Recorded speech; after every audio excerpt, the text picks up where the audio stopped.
Hey, what's up YouTube? This is Rail Chief here, bringing you episode 7 of Lionel Train's 10 Days of Christmas, my video series for my YouTube channel. And in today's video, we're going to be counting all of the trains I have collected throughout the year of 2020 during the year of COVID-19, and showing you guys how many trains I've collected during the pandemic. So starting off with over here on this side, I got the Union Pacific George W. Bush funeral passenger car made by MTH. And as you can tell, this is a very beautiful passenger car.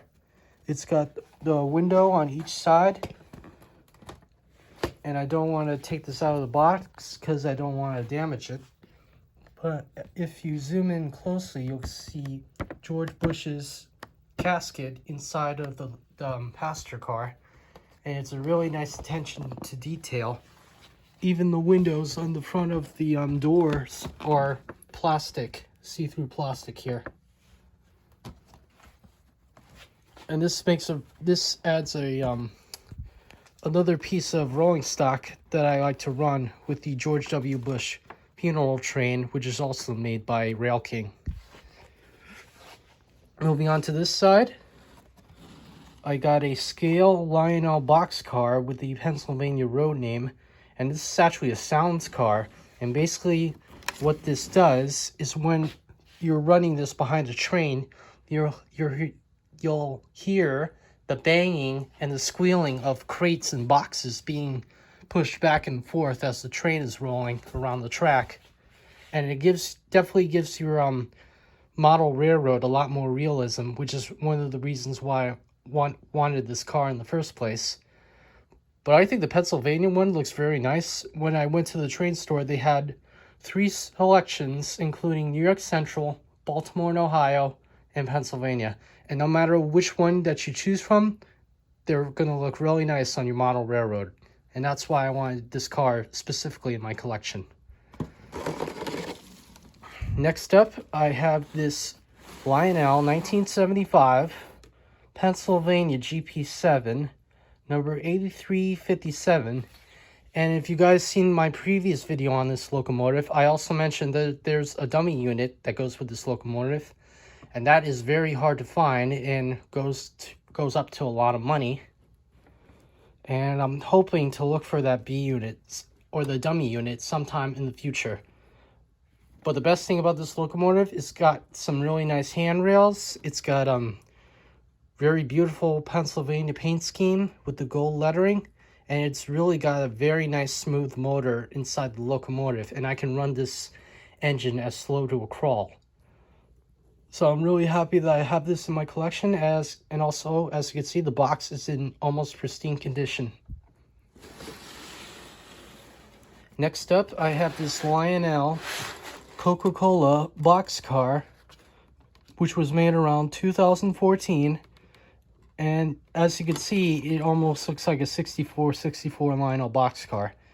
And the reason I wanted this car in my collection is because Coca-Cola is definitely one of my favorite beverages. Even though it's not exactly like healthy for you, it's a really nice treat to have during special occasions, and that's another reason why I wanted this car. But as you can see, it's a plastic boxcar, just like the Lionel 6464s. It's got a metal coupler on each side, and it's also got die-cast sprung trucks. So this is a very nice piece. Next up, I got some post-war items. First off, I got this Lionel, I believe this is 1947. It's a Pennsylvania 65-400 boxcar, and it's got some nice metal ladders on each side. It's got an operating coupler and a very gorgeous looking paint scheme, just like the scale boxcar. And I have 2 Lionel 64 boxcars in the Pennsylvania paint scheme, but I think this small sized boxcar adds a really nice touch when you line all 3 of them up together. Next up, I never showed this on my Instagram page, but I also picked up this little Lionel Lions caboose, number 6017. I actually picked this up at the hobby shop over in Piscataway in New Jersey. And I know some of the Lionel trains from the 1960s aren't really like the best quality, but I wanted this caboose because I felt like it's a very nice looking caboose. And there's not a whole lot of scratches on it. There's not a whole lot of damage on it. Actually, I take that back. There's no damage on this thing at all. So this thing is almost in excellent condition.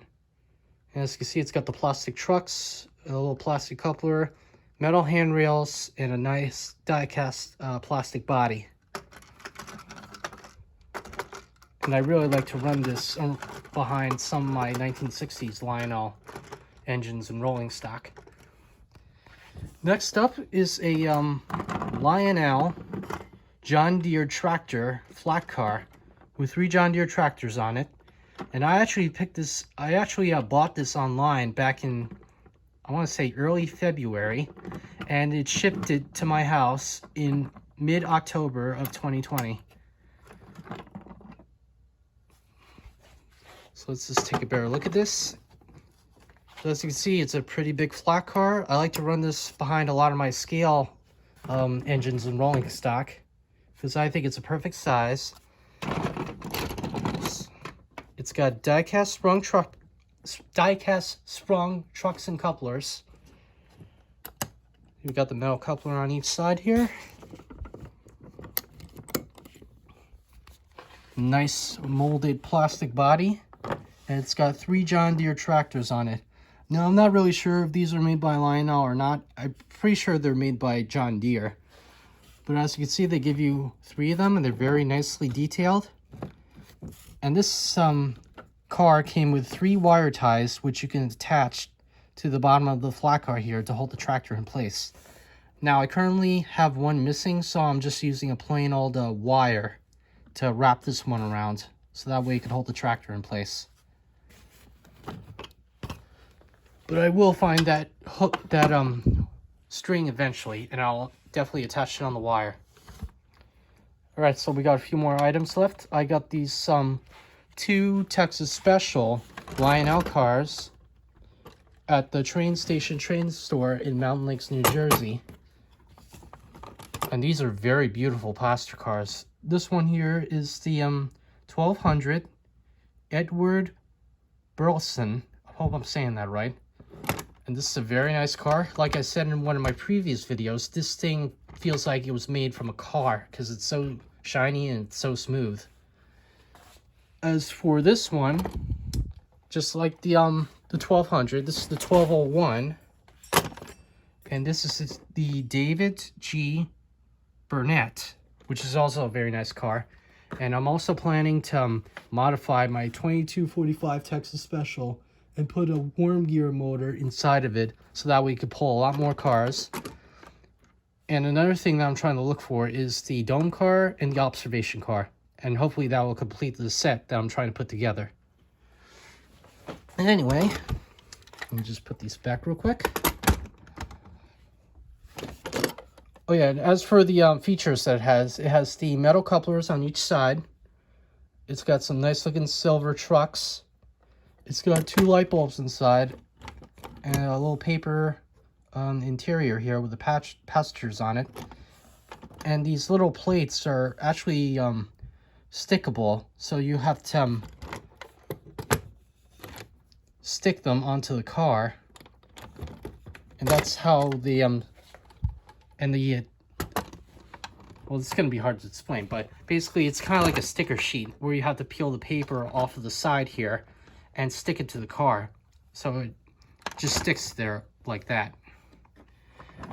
And last but not least, I got my Lionel CSX intermodal flat car with truck trailers that I got for my birthday a couple of weeks ago. And like I said in my review, this is also a very nice car that I like to run with my scale freight trains.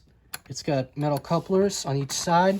It's got some nice detailed molded ladders. It's got this sprung trucks on each side. It's also got the truck trailers, which are removable. And I'm still trying to look for those pins that go on the bottom of this truck trailer here, so that way the whole thing will stay together. It's got a nice plastic body, and overall quality, it's just, you know, amazing. This thing is built very well, and I'm really happy that I have it in my collection. So anyway, that's it for the cars that I collected for this year. So far I collected 10 items, one of which is Rail King and the others are all Lionel. And it just goes to show you how much trains you can collect during a pandemic when there's no train conventions to go to at the moment. But anyway, I'm going to wrap up the video here. Thank you all for watching. Please like, comment, and subscribe to my channel. Don't forget to hit the notification bell for any other videos I upload. And stay tuned for episode 8. And hope to see you all next time. Bye, guys.